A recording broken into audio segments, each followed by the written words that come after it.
in conjunction with RRTI and the Lewin Group for social workers, counselors, registered nurses, and other healthcare professionals are supported through the Medicare-Medicaid Coordination Office, or MMCO, in the Centers for Medicare and Medicaid Services, or CMS, to ensure beneficiaries enrolled in Medicare and Medicaid have access to seamless, high-quality health care that includes a full range of covered services in both programs.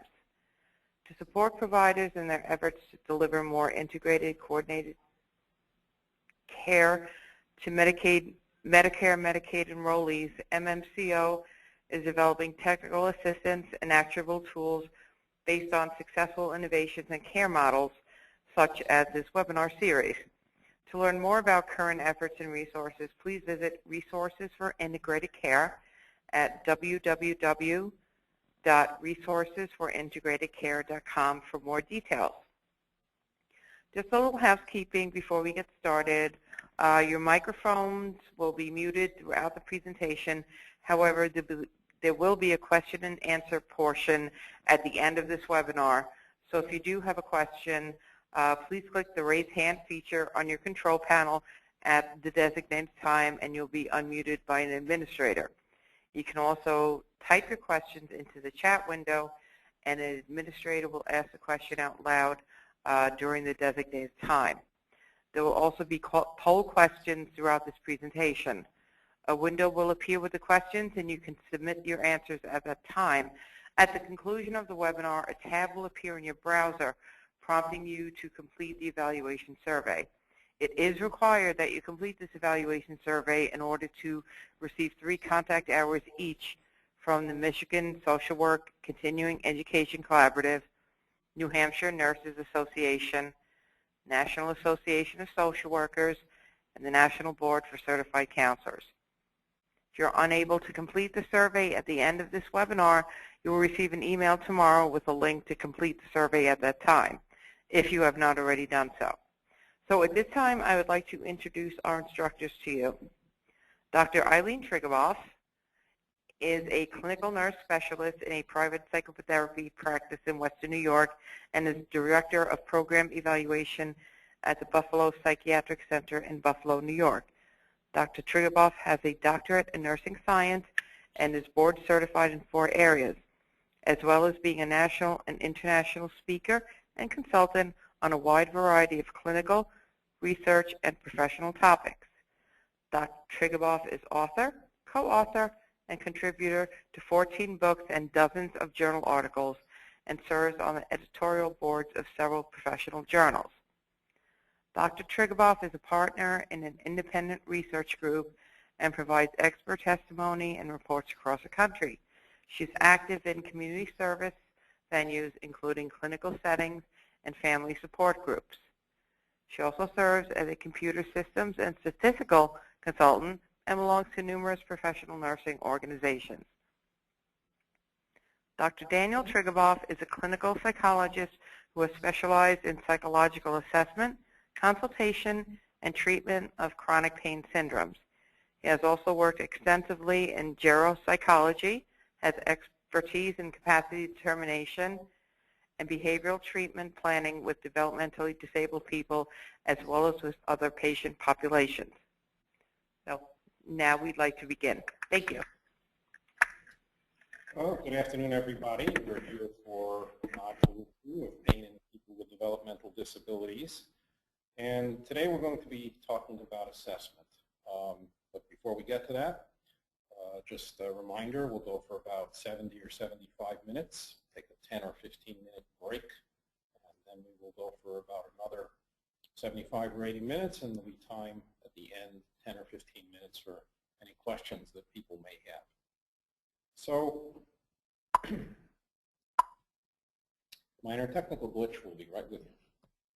Okay. So, today's topic is assessment of pain symptoms. And if we're going to be able to adequately treat pain in the developmentally disabled population, we have to be able to assess the current and ongoing status of their pain problems. What pain symptoms do they have? How have those pain symptoms responded to any interventions we may have formulated, and we're going to be needing to monitor the person's progress in response to pain treatment interventions and monitor what's going on with the chronic pain syndromes over time in order to know whether what we are trying to help them with is actually effective or not. So we're going to be covering a number of topics today, and we'll cover a couple of pain scales that can be used with the developmentally disabled population, some considerations about proxy reports or data gathering, let's say, from other important people in the patient's life, other treatment providers, co-workers, supervisors, other staff members. We'll be talking about some important considerations about verbal and vocal indicators of pain, including considerations that will tend to have relevance to how valid they might be and under what circumstances do they need further confirmation. Undertreatment of pain symptoms is a frequent occurrence, unfortunately, in the developmentally disabled population in general, and even more so when the developmentally disabled person with whom you are working is non-vocal, non-verbal, doesn't say much, doesn't communicate much orally. We'll be reviewing today some more behavioral and physiological indicators of pain symptoms, and some syndrome-specific indicators of pain symptoms. So what do we expect from different varieties of developmental disability?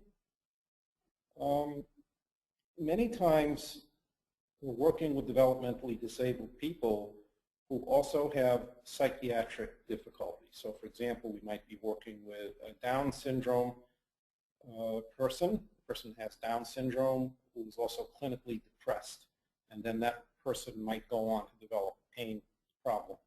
So we'll be talking about some assessment strategies for working with people who have both developmental disability and important psychological problems in order to be able to properly assess them for pain problems. We're going to be talking today about staff, our approach to pain problems, specifically what are some of the ideas, attitudes, feelings we all might have in working with developmentally disabled people that have pain problems that could affect the way we do the assessments. And we need to be aware of that, because if we are not, it has the chance to reduce the effectiveness of our assessments. And we'll be discussing the issue of resilience in response to pain symptoms. How do we look at resilience in general, and what influence do we think that has in terms of being able to do an effective assessment for pain problems?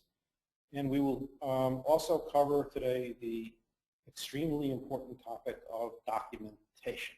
So get done doing the effective job that we're all going to do, and how do we document or chart it? So one of the pain scale options that we have is the FLAC. And the FLAC was originally designed to track people's post-operative pain, but it's specific and very relevant for this group of people who may not have the same verbal skills or the ability to express themselves or to interpret what's going on inside their bodies verbally to us on the outside of their bodies. And what the FLAC stands for is face, legs, the activity level, the cry, and the consolability. And all of those features can be very useful for us on the outside of the person. We take a look at their face. Do they have any grimacing? Do they have any jaw tightening? Do they have a scrunching up of their face that's not typically part of their facial expression? That can be very helpful in determining if somebody is having a painful experience. What's going on with their legs? Some people, when they're nervous or when they're anxious or when they're agitated, they'll move their legs and they can't get their legs comfortable. So they'll cross them, they'll uncross them, they'll pivot them in a certain way. So it really is very helpful to take a look at what's going on with people's legs, the positions they're holding them in. Are they bending their knees? What's going on with the joint at the hip? What's their general activity level? Is it an agitated level? Is it one that shows a disbursement of energy without a good focal point? So they're moving things around and they're kind of touching things, but they're not really getting a lot done. It's an indication of anxiety, also can be an indication of a depressive reaction to what's going on, but the activity level is very important. If somebody is curling up and bracing, if they're not moving very much, if they're not opening themselves up to certain experiences, like if somebody walks into the room, they would normally look up and see who it is, but if they're not even doing that kind of activity, they're really pulling into themselves. So you need to know your client and know their usual activity level to be able to interpret the FLAC appropriately. The cry is more for a pediatric focus, but it also is good for adults who have developmental disabilities. How are they expressing themselves? Not necessarily through crying and through tears, but are there gasps? Are there movements that make them expel air in a certain way that can indicate a level of pain? And how consolable is the individual with the pain that they're having? Very acute pain and many chronic pain syndromes, you cannot console the person. You can teach them over time, if they're having chronic pain, how to adapt and adjust and make themselves more comfortable and do some self-soothing. But the consolability factor is important to keep in mind. Excuse me, another pain scale option is the non-communicating adult pain checklist. And this was adapted from a 31-item caregiver inventory that was originally used with developmentally disabled children. So it has rating items that occur in 6 categories, and now there are a total of 18 items. And the 6 categories are vocal reactions, emotional reactions, facial expression, body language, protective reactions, and physiological reactions. So vocal reactions would, for example, include moaning, whining, or whimpering. Emotional reactions might be observations of irritability, unhappiness, agitation. Facial expressions would be furrowed eyebrows, raised eyebrows, turning down of the mouth, or not smiling. Body language would be moving more or less or holding some part of the body stiffly. Protective reactions would be, for example, gesturing to or touching some part of the body that hurts. And physiological reactions could be a change in the rate of breathing or a change in facial color. Now, there are 18 items, but it's interesting to note about this item and the pain behavior scale, which we'll talk about in a minute, that there aren't really any psychometrically validated normative scores for these inventories. So, for example, it is not the case that across different facilities and circumstances, if a person scores 9 or more, then we know they're in significant pain, but if they score 8 or less on the non-communicating adult pain checklist, then we can assume that they're not in pain. This is rather an inventory that should be used as a guidepost to look at different possible areas of symptoms. And of course, the more that the patient seems to have, the more likely it is they're having a significant problem with pain. Over time, when we use instruments that don't have psychometrically validated normative scores, it's possible to develop a baseline score for each person that we're working with. So how do they score on the non-communicating adult pain checklist when we think that whatever pain problem they have is under reasonably good control? And then if we see deviations from that, that might give us a hint that the pain problem is worsening or a new one has developed. The pain behavior scale is a 10-item inventory. It's an older instrument, so it's perhaps not quite used so much in the modern day, but still a reasonable one to use.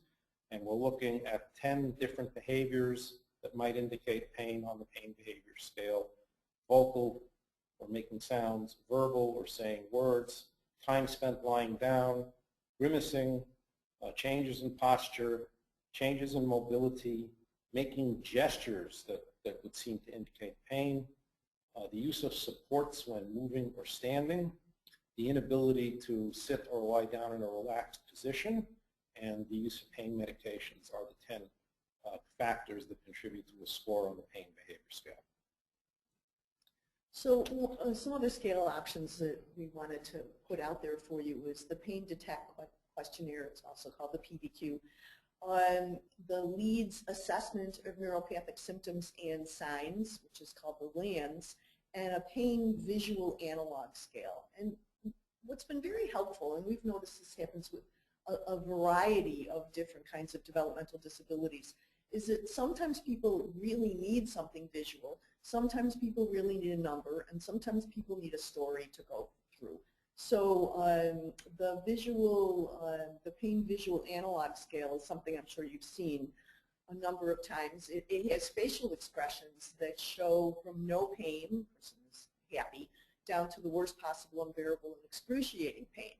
While it's helpful in some regards, if you have somebody who has anything along the autism spectrum, they're not really going to be able to associate the facial representations and associate them with pain because they have very poor social cueing. So that's not going to be quite as useful for people who have autism. But it can be pretty good for people who have Down syndrome and Syndrome X. So what if, for some reason or another, we cannot use a pain scale? Hopefully, we've gotten the message across already that pain scales are useful, but they are not the be-all and end-all of pain symptom assessment in the developmentally disabled patient population. So if you can't use a pain scale, what remains are your clinical skills, your knowledge of the person you're working with, and the opportunity to compare current functioning with prior functioning. So you can see, hopefully, that that would imply ongoing work to have a high level of familiarity with how your person that you're working with is doing in a variety of circumstances: social, vocational, interpersonal, sleeping, eating, activities of daily living, relationships with close significant others need to be monitored on an ongoing basis, as well as behavior patterns in specific locations like the dining room, or when at work, or when doing a previously enjoyed activity. Because if we can't use a pain scale, the primary techniques of assessment are to compare current functioning in all of these areas with what had been observed previously when the person's pain problem was under good control. So some measures for assessment would, of course, be a complete pain assessment, which includes your objective, if you can use a scale, but also your objective descriptions. And sometimes a pain intensity scale to monitor pain can be helpful under certain circumstances. So another way to conceptualize it is to think about each of the components of a pain assessment. Certainly we want to know where the pain is. And sometimes people won't know because they just don't have a really good idea of what's going on with their body. But you might be able to detect it by the way they're bracing or not moving or moving in a certain way. For example, a lot of people who have GERD or who have some GI problems, especially people with Down syndrome, they have a certain amount of acid or gas that kind of bubbles up over the cardiac sphincter, the top sphincter at the top of your stomach. And so it's uncomfortable. So you might see them do this, which we call the parentheses movement. Sometimes they do both at once, but usually it's one or the other, and they're trying to tip that cardiac sphincter, the sphincter at the top of the stomach, to relieve the burning or pain or to shift the acid around in a certain way. So sometimes you can just look and see where the pain is when they have a movement like that. You have to determine the intensity. Sometimes you'll get that information from the individual. Sometimes you get to determine it on your own. What's the timing of it? What's going on with the pain? Is it better in the morning? Is it worse in the afternoon? That tends to be pretty common. Is it more common at bedtime? Is it more common before meals when the stomach is empty, or after meals? Maybe they've eaten too fast or eaten too much. Things are getting pushed around a little bit. What makes it worse? Rest can make things worse. Activity can make things worse. So you really have to go with a blank slate and figure out what's going on with the individual you're trying to take care of. What makes it better? What soothes them? Sometimes, especially people with developmental disabilities, they have some tactile sensitivities that are soothing to them. So microfiber, what's the name of it? Is it a microfiber blanket that she's so into? One of our clients needs to feel this microfiber. She has a microfiber blanket, actually. It's a great big cleaning cloth. But it has a very nice texture, and she really likes that. And she's able to manage her pain better because she has this tactile experience. And what is the response that's going on to all of the treatments, pharmacological and non-pharmacological? And there's many more non-pharmacological interventions for pain management, which we will go over in Module 3. Good idea to keep a record of experiences that people have with pain and the treatment you're doing and the medication that you're giving. You want to be able to share this information with your colleagues so that everybody knows what's working and what's not working.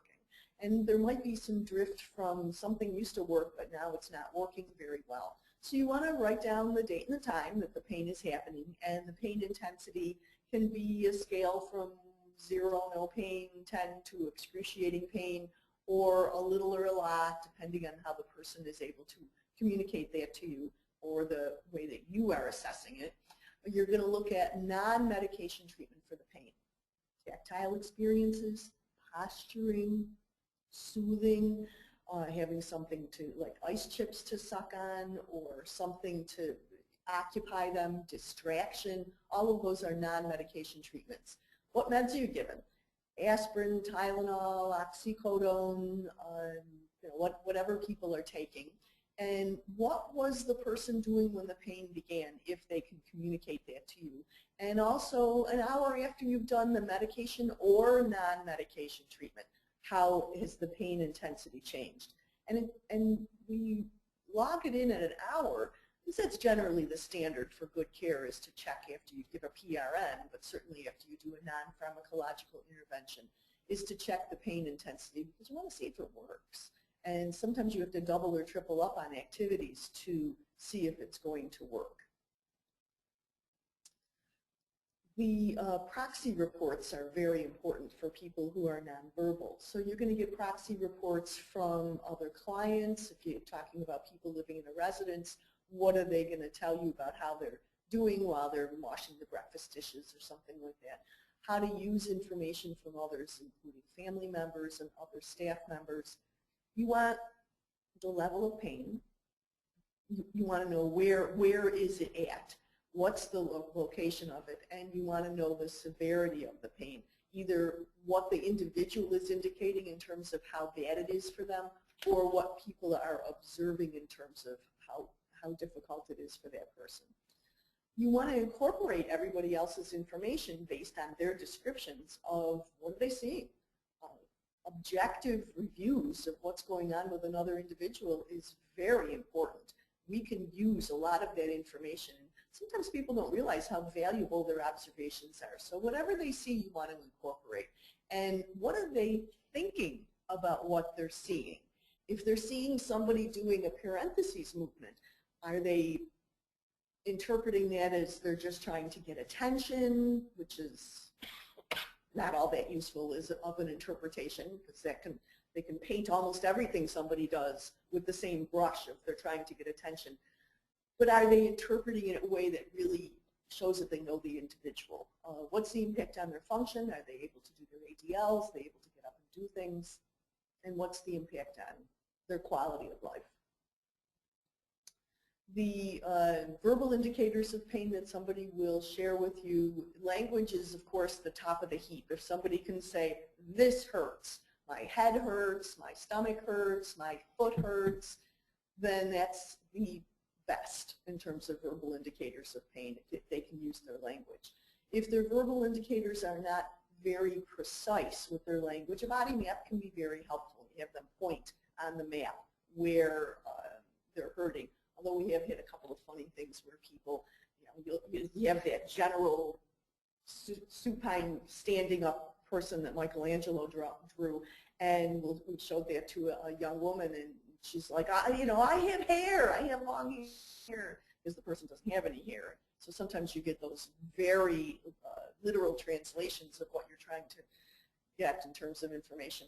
The visual analog color scale to rate pain intensity, we'll look at that in a minute. And then responses to photographs of simulated pain experience.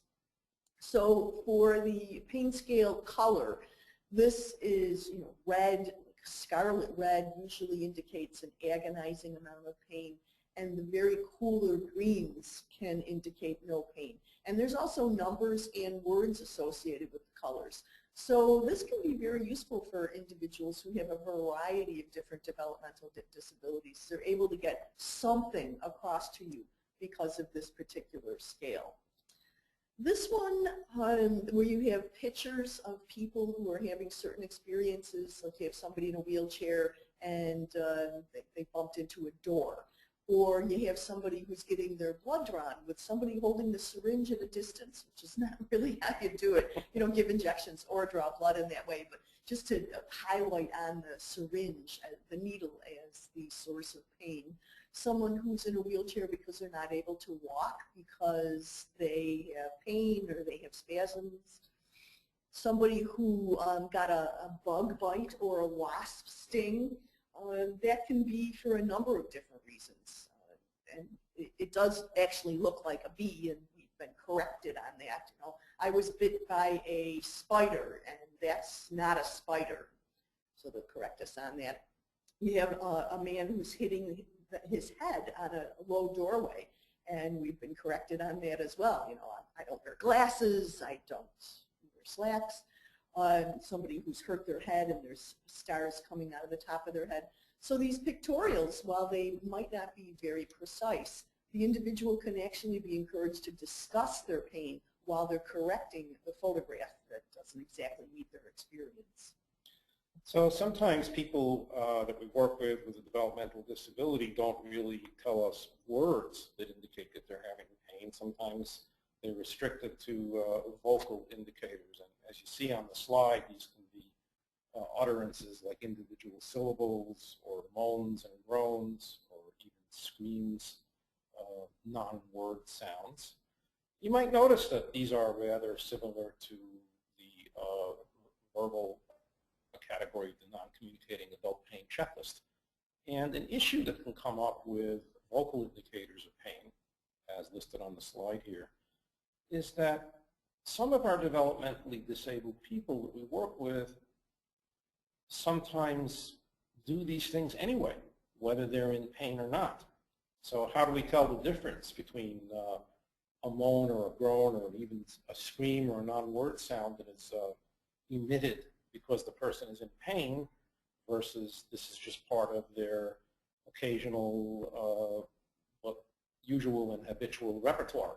So at this point then, we have to start closely tracking the frequency of these vocal indicators, what location is the patient in when these happen, what's going on just prior to the emission, let's say, of the vocal indicator of pain, and what are the consequences of what happens immediately afterwards when the patient vocalizes something like this. That gives us a look at what may be reinforcing the use of these indicators. The volume may change as the person is in more pain. The duration of the vocalization may change if the person is in more pain. And there may be other indications of apparent distress that may occur when the patient is engaging in these vocal indicators of pain.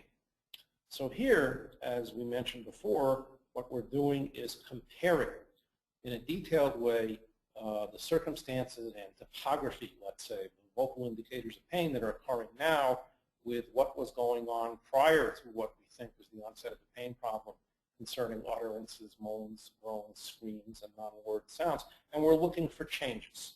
We're looking for variation in a way that would give us a hint that there is the onset or worsening of the pain problem. In the last workshop that we did 2 days ago, we mentioned that people who have problems that are communicated primarily by verbalization or by observation are at risk for undertreatment of their pain. And actually even people who can tell us in a pretty detailed way that they're in pain are often not treated adequately for pain. But certainly developmental disability, people are at risk for this, and especially those who are nonverbal and non-vocal. Those people are very often undertreated for pain symptoms. Sometimes that's because we as staff forget or don't know how to use proper pain assessments for non-verbal or non-vocal people. But that, as we have seen today, vocal indicators and verbal indicators are just one of a number of different categories or channels in which pain-related symptoms can occur. So if we're working with somebody and know about them that they're primarily non-vocal or non-verbal, then we should be looking elsewhere for indicators of pain problems.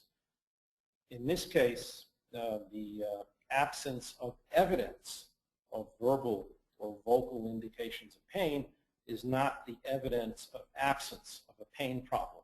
It's just for a non-verbal or non-vocal person, we were looking in the wrong channel. And we need to look in the correct channels for non-verbal or non-vocal developmentally disabled people if we're going to have a chance to effectively detect the fact that they have developed or are worsening a pain problem. So people who are nonverbal and non-vocal who have developmental disabilities do need these special assessments, which basically means that we need to change the channel that we're watching, because if we're looking for verbal or vocal, it's not going to be there. They're going to continue to have nothing to offer in that area or a very limited amount. So you need to be sensitive to the cues that are given, and you all know your clients very well. You know what they normally do, and as the other fabulous Dr. Trickelbach mentioned, you're looking for changes. You're looking for something that's going to be different about that individual. So your sensitivity to the cues is given is the channel you need to be watching. You need to interpret those cues effectively. You need to understand what that individual is going through and why they would be using that particular channel of getting this information out there. You need to respond to the cues that you have detected and interpreted. And you need to evaluate whether your response improved the pain symptom. That's why we have that grid that kind of shows what is and isn't working over time. So those are the things that's a general framework of what we're going to be talking about when we do pain management in Module 3. But these are the assessment pieces of it that are the building blocks, they're the foundation of your assessment. You're not going to be able to do effective pain management if your original assessment is somehow flawed. So you have to, you probably are pretty good at that. You need to take credit for your sensitivity to your client's cues. And at the same time that we take credit for our sensitivity to clients' cues, we also need to be doing some self-assessment about our own attitudes towards pain symptoms. Because generally, most people do have some attitudes towards pain symptoms. For example, some of us may have been brought up in very stoic families where it wasn't encouraged to complain if there was pain, you just sort of soldier on. Others of us may have been brought up in families where people were very expressive and communicative about the pain symptoms that they are having. And so with that upbringing, we might expect that a person that we're working with who's having pain is going to be somewhat similar. And patients in general, and this certainly extends to developmentally disabled people, are very sensitive to the staff's expectations and the staff's demands, and in some cases wanting to please staff. So we need to look within ourselves and see what our attitudes are. Is it okay, for example, for a developmentally disabled person to complain of pain when they're having pain? Do we think that's okay? Do we have some kind of attitude that developmentally disabled people should put up with a certain amount of pain? Do we have some kind of standards that we grew up with about how should people behave when they have pain? And what do we think when people don't behave in that way when they have pain? And again, staff can have a powerful influence on the reporting of pain symptoms. To give you an example, if we have staff that were brought up in a kind of a stoic environment so that their families didn't complain of pain much, and reporting pain and talking about pain was discouraged, and those staff have not examined their attitudes about pain, when they work with developmentally disabled people who have pain, they might even subconsciously or unconsciously feel a little bit better about those developmentally disabled people that they think have similar attitudes about pain. So the other developmentally disabled people, if they develop a pain problem and complain about it, will probably sense some subtle disapproval.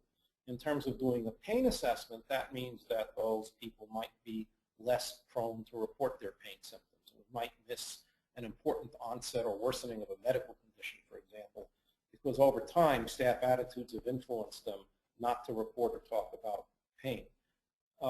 So again, spend a little time looking within yourselves, as we all should, as the other paradigm shifting and totally awesome Dr. Tregerboff and I have done, examining our own attitudes towards pain.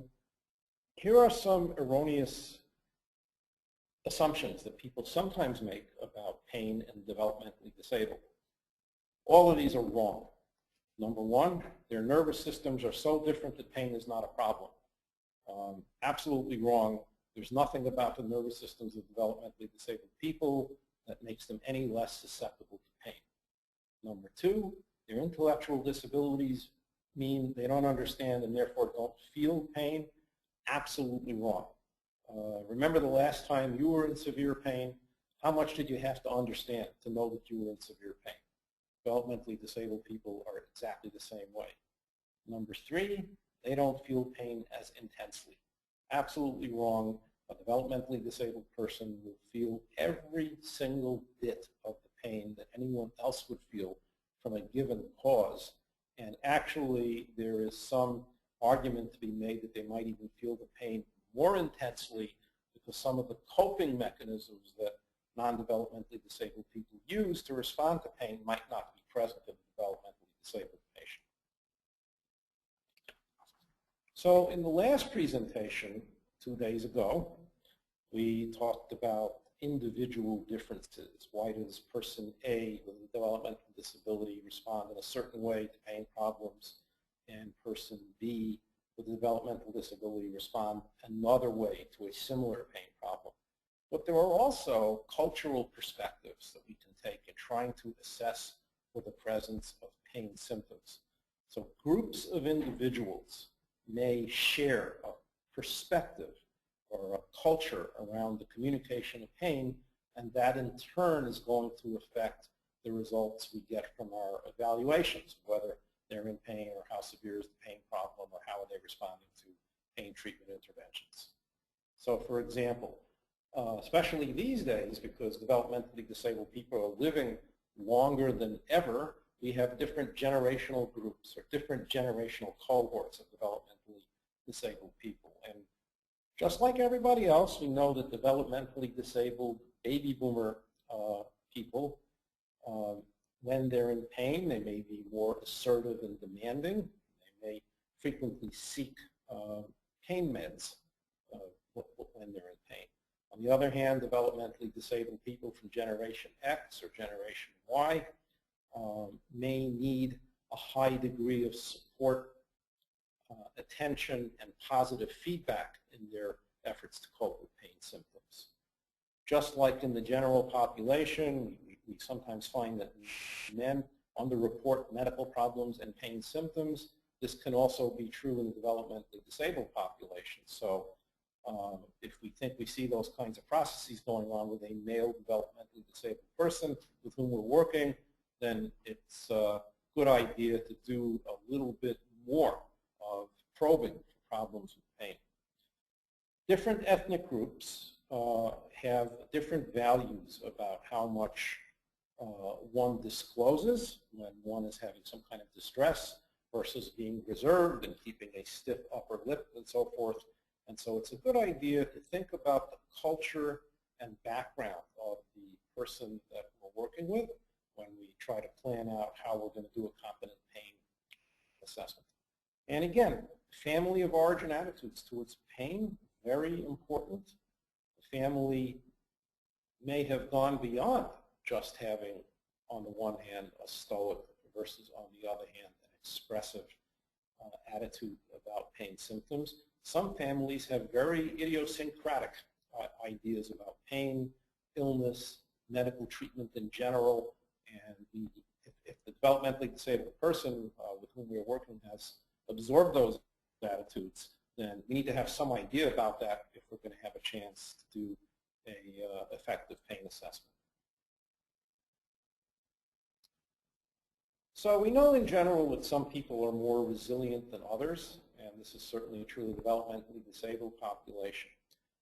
And one of the things that we can look at is how has the developmentally disabled person responded to prior episodes of stress, discomfort, medical illness, adjustment problems, negative events in life, momentary difficulties, boredom and disappointment.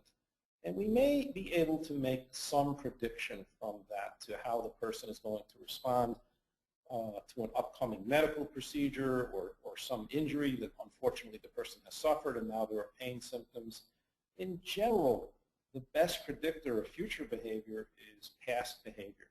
So to some degree, we can look at these prior examples of how the person has handled difficulty as one indicator of how they may be coping or not so much coping with pain symptoms.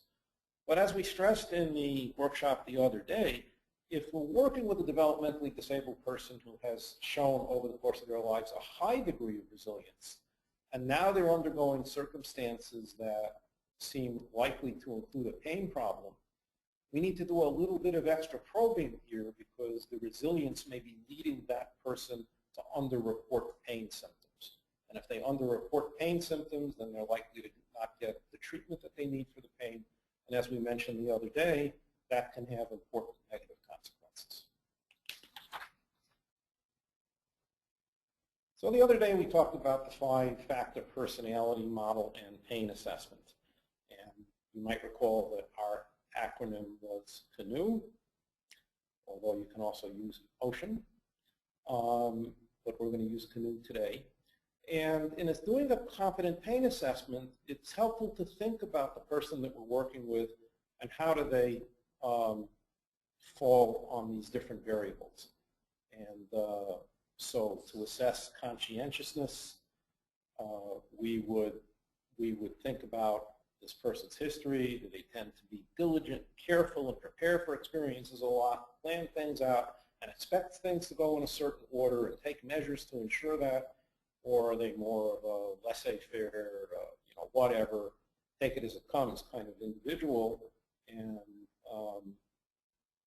if we find somebody we're assessing is more laissez-faire, then if we think they might have a pain problem, we need to do a little bit more probing because they may just not be working very hard to track and report the pain symptoms that they've had.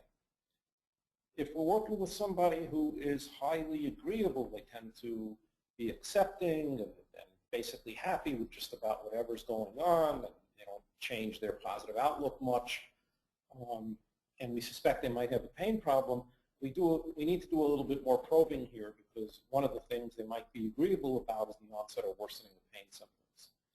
If we're working with somebody who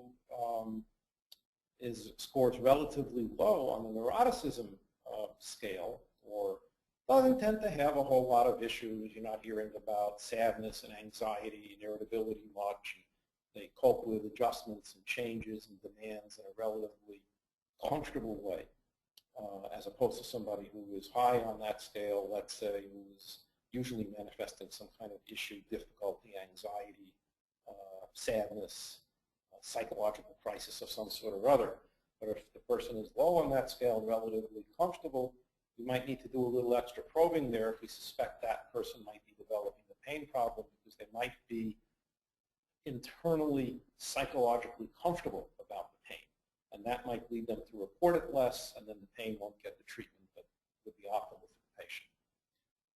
If we're working with somebody who we suspect has a pain problem, a developmentally disabled person, and they're very open to new experiences, they're always reacting well when something new or different is offered, changes happen, and they're just fine about that. That might be a person we need to do a little extra probing with because if we suspect they have a pain problem, they might have just taken the onset or worsening the pain worsening of the pain is another new experience to be pleasantly open about. And again, it runs the risk that their pain problem won't be adequately treated. And as we said the other day, those high on extroversion who are just in love with the idea of people, socializing, are very different from introverts who are keep to themselves sorts of persons.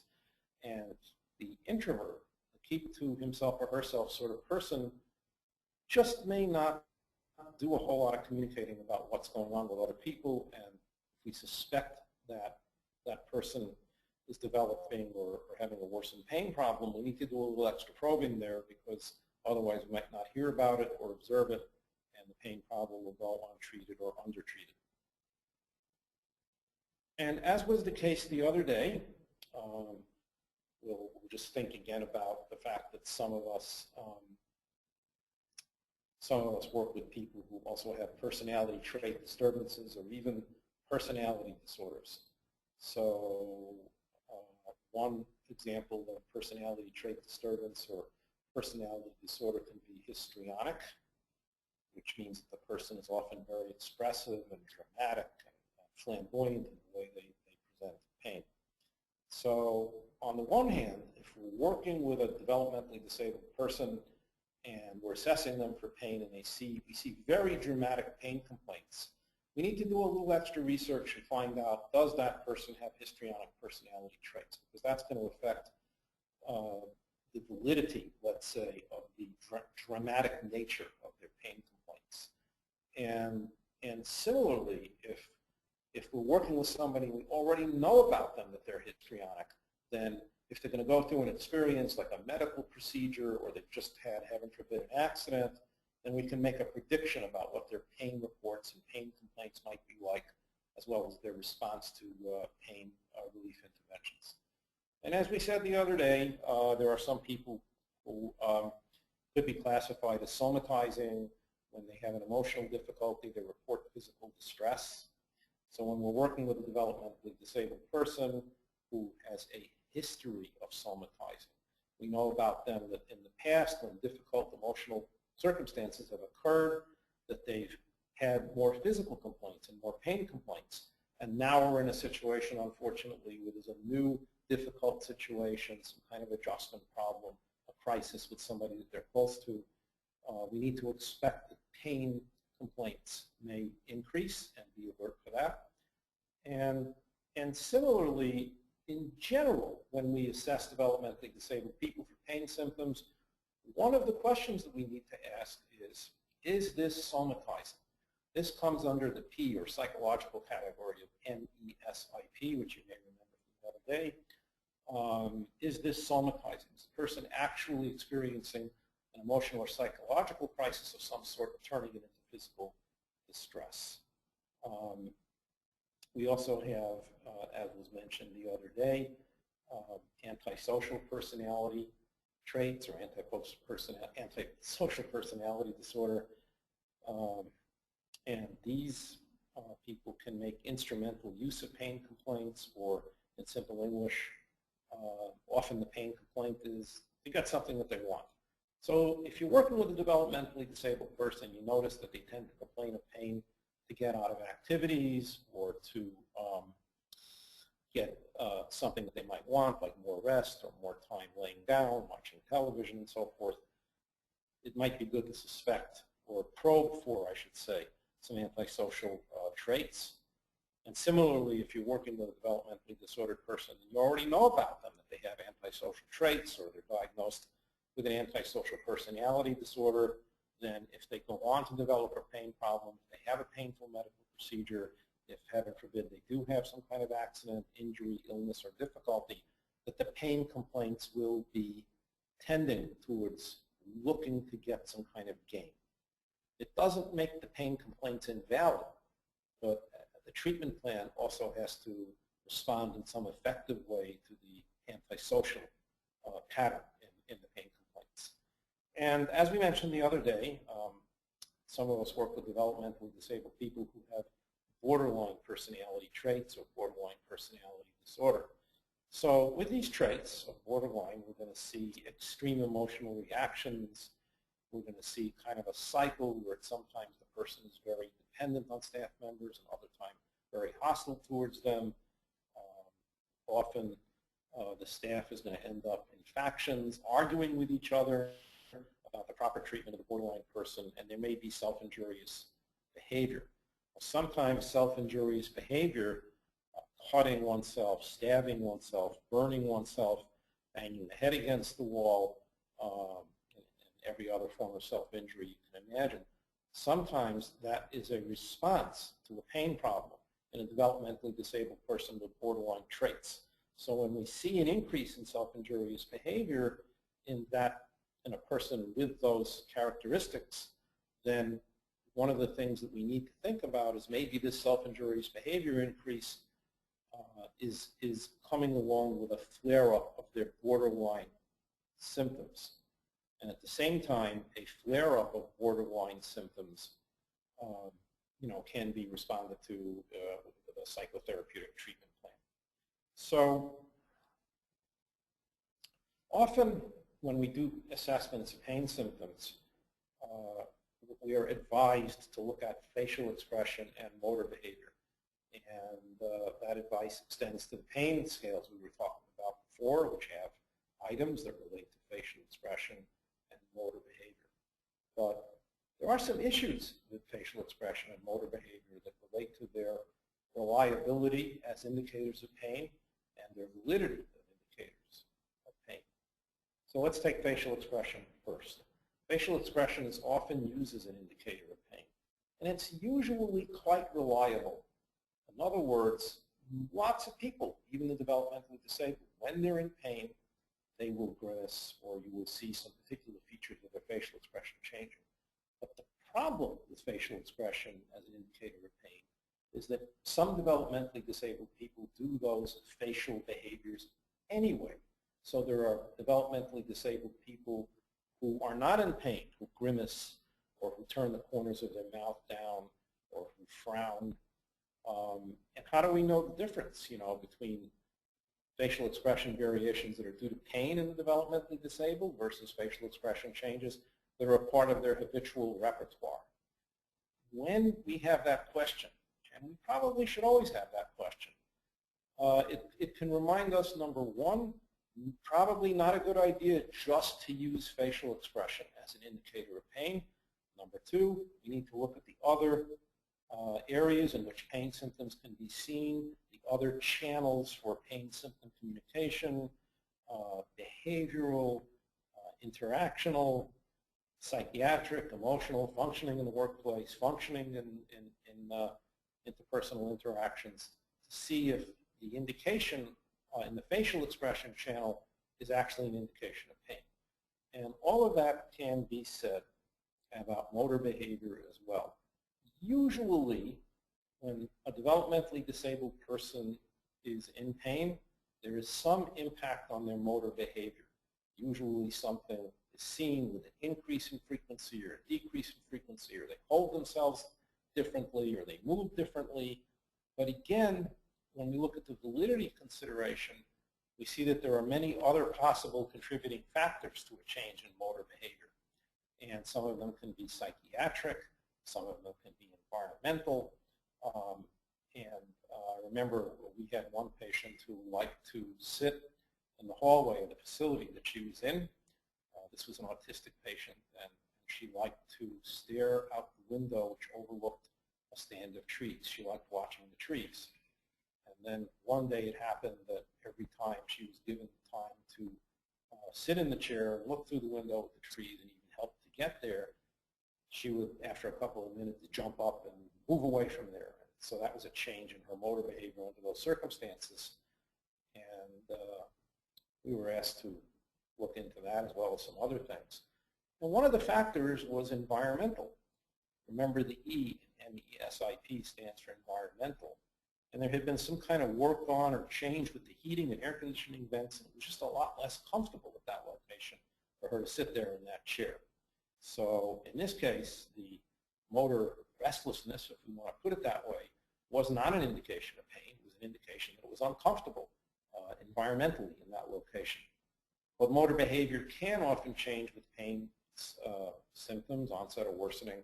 So this is one of the categories that should be looked at as a possible channel for the communication of pain symptoms. Very often when a developmentally disabled person is having pain, there are sleep disturbances.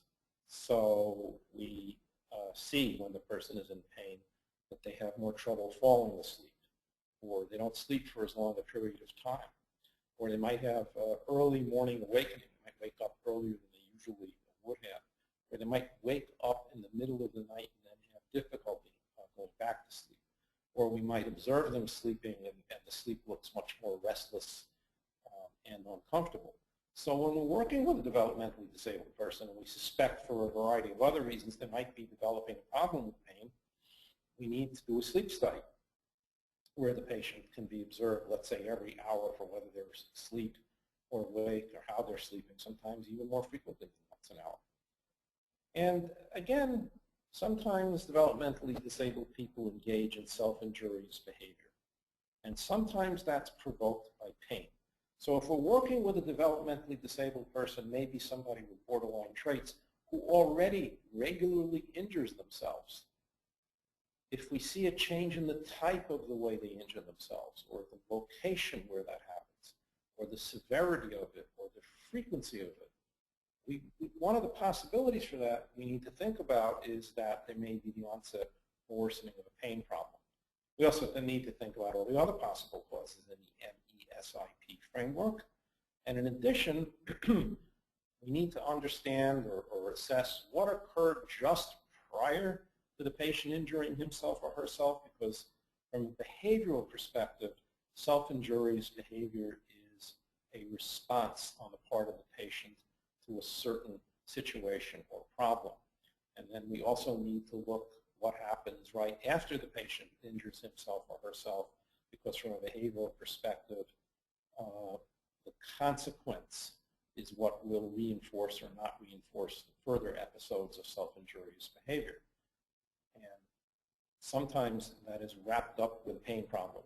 And so self-injurious behavior is certainly an important psychiatric symptom because of the lethal potential and for a variety of other reasons, but it can also have some implications about pain, which we need to be assessing. So a couple of the other behavioral indicators of pain, we are focusing on, let's take a look at the other channels so we can assess more thoroughly and competently, is to take a look at what's going on with their eating. Are they eating in a slightly different way? Do they have food disturbances that they didn't used to have? We had somebody who very abruptly just was absolutely refusing to eat. And she had been losing some weight. This is a woman in her late 50s. And they wanted us to evaluate her. They thought there was maybe something gastrointestinal going on, that she was having a great deal of pain. She'd had a history of cancer at another site, and they were concerned that maybe that had happened. And actually, when we talked to her, it turned out that she was having hallucinations, auditory hallucinations, and it was the silverware that was talking to her. And when the other fabulous Dr. Triggerboff asked her what the silverware were saying, she said, nothing good. So she didn't want to use this silverware, and she was eating things like finger food. She'd eat a hamburger, she'd pick it up and she'd eat it, and she would drink things. She would grasp it and drink things. But it was just such a remarkable decrease in what she was consuming and whether she was touching her silverware or not. So it turned out not to be a pain one, but a good story. Tell that one. Good. Trauma reactions. A lot of people who have developmental disabilities, as a lot of people in the general population, have had traumatic experiences. And we have found that people who have developmental disabilities do not respond as well and with as much resilience to trauma experiences. And the trauma actually could be very low level, which is irrelevant for whether somebody will have post-traumatic stress disorder. And when you have a trauma reaction that is active inside somebody's psychological landscape, the chances that they're going to have some behaviors that indicate that they're in pain are fairly good. They can be triggered by a wind, a smell from a certain food, a lighting change, somebody coughing or sneezing. I mean, a trigger for a trauma reaction is very specific and individualized, and it doesn't have to be exactly related to the trauma the person experienced. If they've gotten beaten up, we had somebody whose trauma trigger was stop signs. When she was out in the car, like going to program or going to the dollar store or something, when there was a stop sign, that really triggered her, but she'd been beaten, and they had absolutely nothing to do with a stop sign. So sometimes the triggers are just morphed off to one side, so you can tell when somebody's having a painful experience. And it might be from a trauma reaction. It doesn't mean that they're currently having pain, but they're currently feeling the pain from their trauma trigger. Somebody has a decreased drive to make the efforts that they've been making all along, or decreased motivation, or the motivation is just gone. All of a sudden, and this is where knowing your clients really well will help out, if all of a sudden these things are dropping off or they're just disappearing altogether, drive and motivation take energy. And if you're hurting, you're not going to put the energy into it. Think back to the last time you had a cold and your head is full of phlegm, which is a lousy neurotransmitter, and you can't think very well and you don't have the energy because the cold is really absorbing a lot of your metabolism.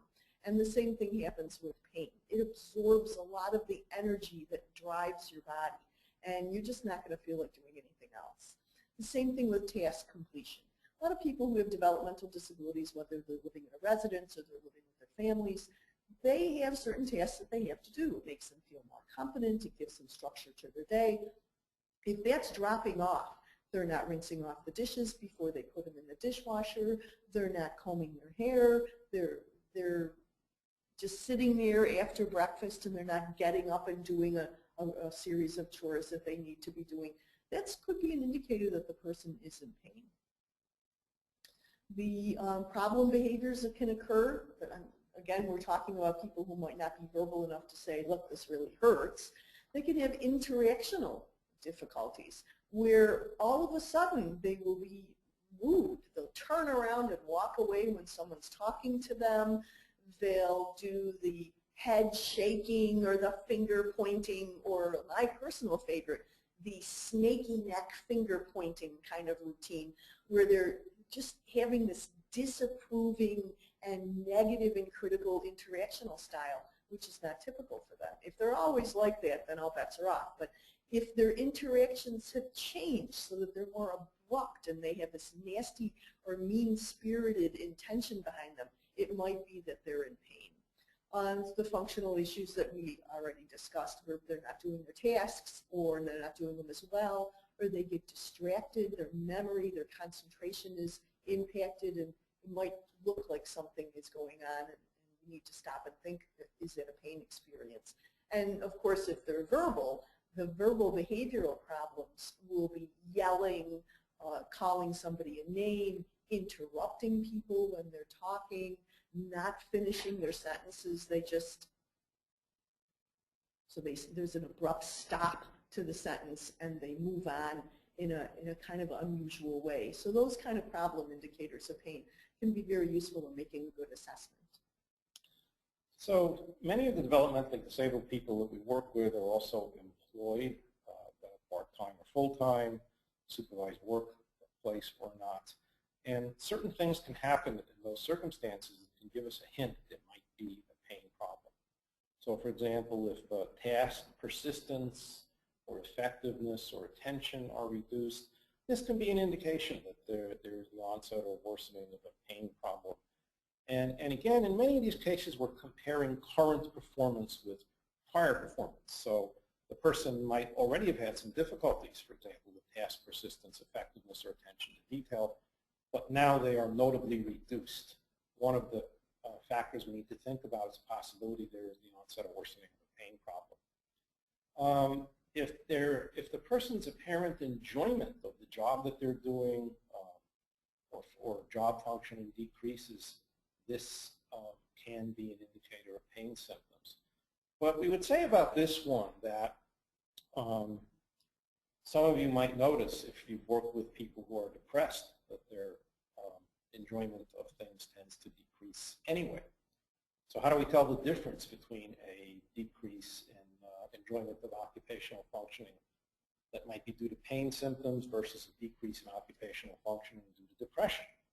One way to try to look for the difference is that a depressed person's enjoyment of everything will decrease. Whereas if a person is having a specific pain problem, then their apparent enjoyment of a certain job function, maybe where they have to move a certain way or be in a certain position, might decrease. But when they're not having to do that particular job function, when they're doing some other job-related activity, then their enjoyment seems to be at the usual level. That is probably more likely a pain problem. And another kind of indicator that can emerge in the workplace as a sign of an onset of a pain problem or worsening of a pain problem is that the interactions with others, with coworkers, customers, supervisors can be permeated increasingly with anxiety, sadness, irritability, or just decreased effectiveness. And that can also be a symptom of depression as well as a symptom of pain. But in general, the interactions that are affected by depression are broader in scope in general, whereas the interactions that are affected by pain tend to be more specific. It's when the person is feeling a higher level of pain.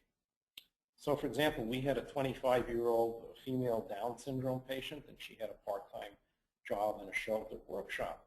And we began to get reports, that she was having periods of irritability at work. This was a new thing for her. She didn't have any kind of psychiatric history of irritability, and it didn't seem like there was anything different in the environment.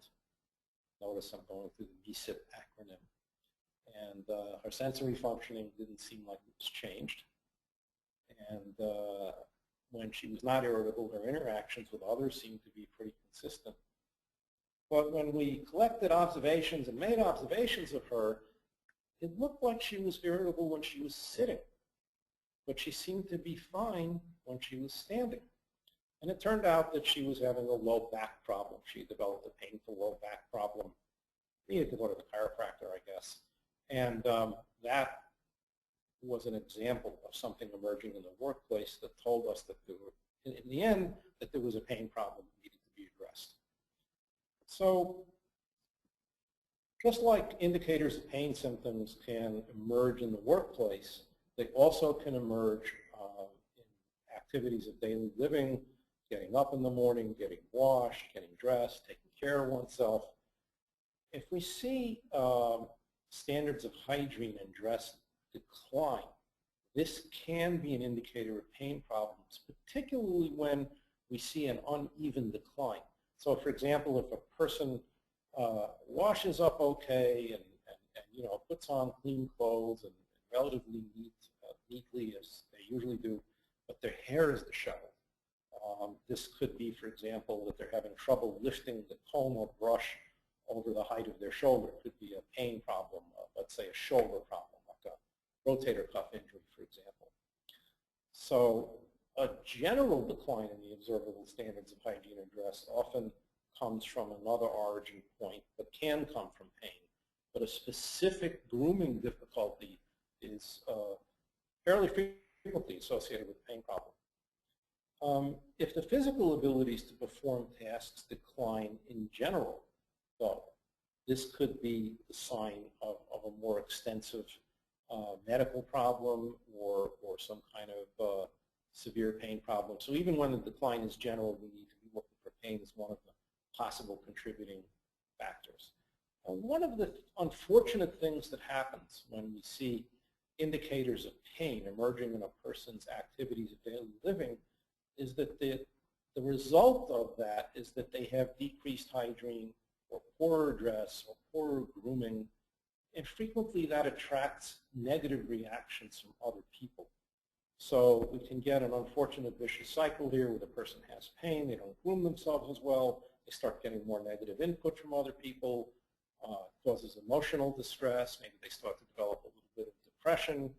Now they're not grooming themselves even more, partly because of pain, but also because the motivation starts to decrease because they're getting less positive reinforcement from others. So that kind of process can go on with pain and ADLs. And again, when we assess problems with ADLs, we need to be looking for the possibilities of pain symptoms, and we need to go through the favorite MSIP acronym. So the physiological indicators of pain that we had mentioned briefly in Module 1 are things that, in general, people need to keep in mind. We can tell externally whether somebody is having a pain experience if you just look at how they're breathing. Is their respiratory rate shallow and fast because they're having some pain, or is it deep and ragged? They're pulling and they have an agonal kind of feature to how they're breathing. Heart rate usually goes up because the person has adrenaline. They've gotten an epinephrine surge when they have a spasm or they have some kind of a pain reaction. And so the body is going to pump up a lot of the responsive efforts that the body is making. So the heart rate's going to go up, the blood pressure is going to go up. And unless the pain is from an injury that's bleeding out, the blood pressure routinely goes up. And so, of course, blood pressure is responsive to emotional situations. So if somebody's anxious, they can have what's called white coat hypertension. Somebody comes at them with a lab coat on and they're automatically tense up and their blood pressure goes up from the little surge of adrenaline. But if you have somebody with a developmental disability who does have hypertension and it's being managed on antihypertensives, and there are lots of different kinds of antihypertensives, you still might see a little blip go up in their blood pressure, which can tell you that they might be having some pain experiences. Watch what's going on with their gait. Some people drag their leg or they stiffen up and don't bend the joints as much, and so they're kind of walking around their spinal cord, or their gait changes in such a way that they're not swinging their arms, the opposite arm to the leg as they walk, and that can indicate that somebody's having a pain experience and they're bracing themselves. Postures, like the parentheses posture, but also holding yourself in a certain way or very gingerly moving around. So it's not necessarily that they're holding a particular posture, but they are not having a full range of motion, and that kind of posture can make a big difference. Gastrointestinal pain, the person might have gas, they might not have gas, but you can tell if somebody's having some gut pain. They tend not to let things bounce against their stomach, so if they have a necklace on, or if they have a lanyard that has their key to the residence in it, or they're wearing a name badge, they're going to walk pitched forward a little bit so that that doesn't hit their stomach, because the entire abdominal area is very sensitive. Pain perceptions are influenced by the person's physiology. So somebody who has autism who might have a sensory issue where the sensory experience on the skin, the tactile experience, is going to change what their pain experience is going to be. And as we mentioned in Module 1, pain is very complex. There's a lot being incorporated into these experiences for individuals, and that person's physiology can make every single pain experience much more acute and feel much more intense. What's their nervous system functioning? Are they very sensitive to certain experiences? And do they need to have their parasympathetic or sympathetic nervous system addressed? Like some people who have autism need to have their parasympathetic nervous system addressed by squeezing or holding or bundling themselves. And that actually helps to calm their central nervous system. And that can help when they're having a pain experience. How are they thinking about things? Are they able to problem solve? What is their interpretation of what's going on? Just because somebody has an intellectual disability or they have hypersensitivities along the autism spectrum doesn't mean that they don't have thoughts about their pain experiences. What's their emotional state? Are they really angry because they're hurting? Or are they irritable? Or are they anxious because they just get so distracted? Or are they depressed? Are they crying because they have such a depressive reaction to what's going on with the pain? So their emotional state makes a big difference. What are the behavioral factors? What are their typical routines? Like the fabulous Dr. Triggerboff said, what are they doing usually and what's different now? How are their behaviors being interpreted? Are they interacting with people in a pleasant way? Are they doing their tasks? Do they have some drive and motivation? Are they demonstrating some psychological distress where they are really having a hard time and you can just see it in them? And that psychological distress was not present before, so it indicates they might be having a pain problem. And of course, what are the psychiatric factors? Are they bipolar? Are they schizophrenic? Are they schizoaffective disorder? Do they have a major depressive disorder? What is going on with their personality features? Do they have antisocial traits? Do they have borderline traits? Or do they have a personality disorder that will go along with that? And we've said before how pain is complex. Make sure I have myself organized here. The assessment for pain, which is what this entire module is about, really forces you to look at every single variable that we're bringing up, because we don't know exactly what's going to be the trigger for telling us what's going on with that individual. Some people we might be able to pick up on a couple of behavioral cues and we have it. Other people we might have to weave in a whole lot of these other variables, so you have to consider each one. And the assessment, of course, is ongoing. We never stop assessing. And the conclusions change whenever there's a change in each component that we are assessing. So some more components, like you need some more. It's always good to have more. Take a look at the recipient's character. What do they like typically? How do they handle things? And what's their history? This helps give us information about what are they experiencing and how would they likely demonstrate having a pain symptom. Are they resilient? How do they handle the bumps and the speed bumps and the disappointments of life?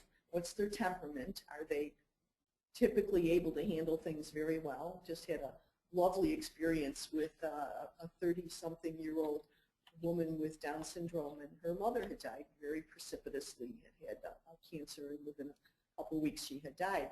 And her temperament was always very upbeat and kind of nurturing of other people, paid attention to other people in a way. She's a very outgoing young woman. And we were very concerned about how she would respond to this, very close to her mother.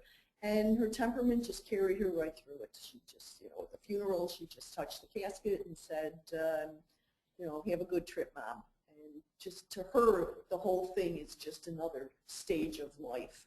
Didn't really get her temperament to change in any way. So when you keep the canoe features in mind, the 5 modes of personalities, there is probably going to be less expression of pain in her temperament. What's somebody's perspective? How do they react to pain? What's their nociceptive reaction to pain? Do they have a sense of humor? Are they able to use that as a coping mechanism? Have they had trauma? And the trauma can certainly change how they handle the next trauma. And pain could certainly be interpreted as yet again another trauma. And what's their overall health? Are they diabetic? Are they hypertensive? Do they have cardiovascular risks? Do they have osteoporosis? In general, we need to look at what's going on with their body, and that's going to tell us more than just whether they're having pain or not. So we want to take a look at comorbidities. It creates this platform for more pain if you're sick with more than one thing at once. If you have a sinus infection and a urinary tract infection, those things, those comorbidities, being sick with more than one thing at the same time, is going to make everything much more uncomfortable for you. And comorbid conditions contributing to pain experiences or layering the pain on top of a general spasticity disorder. So cerebral palsy or some post-stroke effect, a seizure disorder. Seizures will intermittently create some muscle impacts and having a pain experience on top of that. Tobacco and alcohol use does contribute to a platform that pain will build upon, because tobacco and alcohol changes how some nerve endings work and how some receptors in your brain work. Diabetes, for dozens of reasons, up to and including neuropathic pain. Cardiac problems, because of the way you're going to be able to handle the load that the pain is going to put on the body physiologically and metabolically. And if you already have a cardiac problem, that could make it a little bit more difficult. And osteoporosis. And unfortunately, people who have developmental disabilities have a great deal of osteoporosis, and some of it's a side effect of the anticonvulsant medications that they're taking. Some of it is naturally occurring. Sometimes you get both. And we don't, unfortunately, we don't hear about the osteoporotic condition until its late stage, which is extraordinarily painful. So you have this ongoing bone pain, and then you layer a pain experience on top of it. It can be very difficult. So I know that we've seen this somewhere before. Here. I know. So one thing that we haven't talked about much with this acronym is that it's in the order that it's in for a particular reason. So if we think about MESIP, always the first thing we have to check for is medical problems. Once we check for medical problems, it's important next to check for problems in the environment, because we don't have to bother the patient, so to speak, about those. We can just correct the environmental problem and in some cases take care of the issue. So in a way, once we're done with medical clearance, the E part is the least intrusive thing that we can do to try to solve the problem. S is in there because of the population. Sensory is in there because of the developmentally disabled population we work with. So many of our developmentally disabled people have sensory problems, and they're not static. They don't stay the same. They change over time. That it's important to rule that out before we go on to looking at what's going on with the person's interactions. Something needs to be intervened with in that realm. And then only when we clear all of the other, the MESI possible causes, then we need to start delving into the person's psychiatric status, psychological functioning, in a way that might be argued as the most intrusive form of evaluation and intervention that we might do. So that's why not only do we like the acronym, but we put it in the order that we put it in to try to save the patient any unnecessary difficulty with treatments that might not have been required. For example, if somebody is agitated and there's an environmental factor involved, like remember the lady who used to like to look out the window at the trees, we wouldn't want to be calling a psych consult on her when all we needed to do is change how a certain vent worked in the area in which she used to like to sit and do that. And just a couple of more words about this is that sometimes more than one problem in one of these categories can lead to the production of pain symptoms. So for example, you may have a Down syndrome person who already is having digestive difficulties, gut pain and so forth, and as many Down syndrome people do as they go along in life, and then that person complains of abdominal pain to a certain degree, and then they get a stomach virus, and now the pain complaints are up. And it's an important thing to keep in mind that just because you know about somebody that there's a medical problem and it produces a given degree of pain, when you then see an increase in pain symptoms or pain complaints, it's not a safe thing to do to make the assumption that that increase is also due to the original problem that you know about. There may be a new problem that has been added on top of what you already knew about. And the same considerations apply for the other assessment areas here as well. Never a good idea to assume we know everything there is to know about what's causing symptoms in these areas when we're doing the latest round of assessment. What we want to pay attention to also is the level of the disability that the individual has. And just to focus on the syndrome-specific indicators of pain, there are specific issues that can happen with specific syndromes. So we pay attention to their diagnosis and the pain that they're in. But there's things we have to pay attention to in addition to that. For example, Down syndrome is going to have probably a higher cardiac and certainly a higher gastrointestinal problem that will contribute to pain experiences. You're going to have people whose cardiac functioning is going to vary, and that might cause some pain. It might cause some angina. It might cause some dizziness from time to time. Fragile X syndrome, they typically can have cardiac valve problems, mitral valve problems in particular. And when the mitral valve in the heart isn't working the way it's supposed to work, where the leads just fall into place it has a nice rhythm going. If it's starting to flutter around and get sloppy, then the blood isn't being pushed up into the head the way it should be in a reliable source of cranial nutrients. And so the person might be a little hypoxic. Their oxygen level might be decreased a little bit. And when we get a little hypoxic, we get anxious. We look anxious. We act anxious. So that's something to pay attention to with people who have Fragile X syndrome, is that when they're looking anxious, they might actually have a mitral valve problem that's going on that's interfering with their oxygenation, and it might not reach the level of pain where they're having angina. That might be much further down the line. People who have autism spectrum disorders can have pain from different parts of their sensory inputs. They can have very painful experiences when certain fabrics touch their skin. It can feel scratchy, it can feel painful, it can be like needles and pins.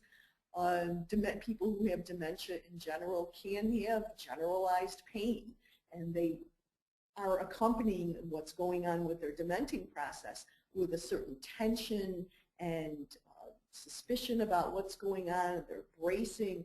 They don't have a relaxed way of being. And if you've ever noticed when somebody starts to become demented, they get this kind of accusatory, glaring look to them, disapproving, like, who are you and why are you doing that breathing in and breathing out that you're doing? They have that generalized tension and suspicion, which can, of course, increase pain symptoms and contribute to them. Should we take a break? Yeah, let's take a break. Can we? Let's just talk a little bit. Let's vamp a little bit, and we're going to take a few-minute break. Okay. So before we go back to, actually, let me talk a little bit about these. This is me, right? That's you. Actually, I kind of went over these. Forgot I had this slide in there. Common cardiac problems with Down syndrome, Fragile X, mitral valve prolapse, so common. Sensitivity to textures. Yeah, I just went over all this. This is, remembered it pretty well. Pain is stressful. Stress worsens dementia symptoms. When you're in pain, you have one more thing to deal with, and when you have dementia, you don't really deal with things very well. So look to see if dementia symptoms are worsening, and it's going to be something that you need to track in terms of having underlying pain. Are we taking a break, or will we? Yeah, okay. Let's take a 10-minute break. We'll be back in 10 minutes. I'm muted, but we're still on camera.